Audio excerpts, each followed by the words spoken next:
ಆತ್ಮೀಯ ವೀಕ್ಷಕರೇ, ಇವತ್ತು ತುಳಸಿ ಹಾಗೂ ಗರಿಕೆಯ ಸಮ್ಮಿಶ್ರಣದ ಬಗ್ಗೆ ನಾನು ಹೇಳಲಿಕ್ಕೆ ಹೊರಟಿದ್ದೇನೆ. ಹೌದು, 3 ವರ್ಷ, 3.5 ವರ್ಷ, 4 ವರ್ಷ, 5 ವರ್ಷದ ಮಕ್ಕಳಿಗೆ ಪದೇ ಪದೇ ಶೀತ ನೆಗಡಿ ಆಗ್ತಾ ಇರುತ್ತೆ.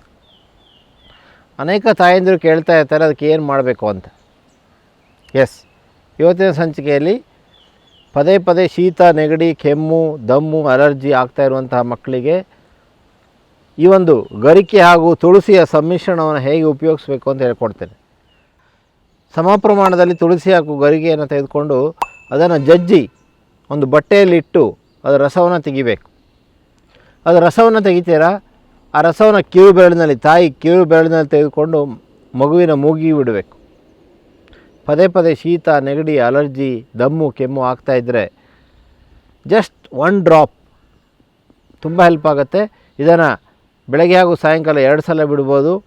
ಶೀತ, ನೆಗಡಿ, ಅಲರ್ಜಿ, ದಮ್ಮು, ಕೆಮ್ಮನ್ನು ಕಡಿಮೆ ಮಾಡಲಿಕ್ಕೆ ಮಕ್ಕಳಿಗೆ ಅನುಕೂಲವಾಗುವಂತಹ ಈ ಒಂದು ಸಮ್ಮಿಶ್ರಣವನ್ನು ತಾವು ಉಪಯೋಗಿಸಿ ನೋಡಿ, ಖಂಡಿತ ಪ್ರಯೋಜನ ಪಡ್ಕೊಳ್ಬೋದು ಅನ್ನುವಂಥ ಮಾತನ್ನು ಹೇಳ್ತಾ ಈ ಒಂದು ವಿಡಿಯೋವನ್ನು ಬೇರೆಯೊಂದಿಗೆ ಶೇರ್ ಮಾಡಿಕೊಳ್ಳಿ, ಹೆಚ್ಚೆಚ್ಚು ಜನರಿಗೆ ತಲುಪಿಸಿ ಅನ್ನುವಂಥ ವಿನಂತಿಯನ್ನು ಮಾಡ್ತಾ ನಮಸ್ಕಾರ.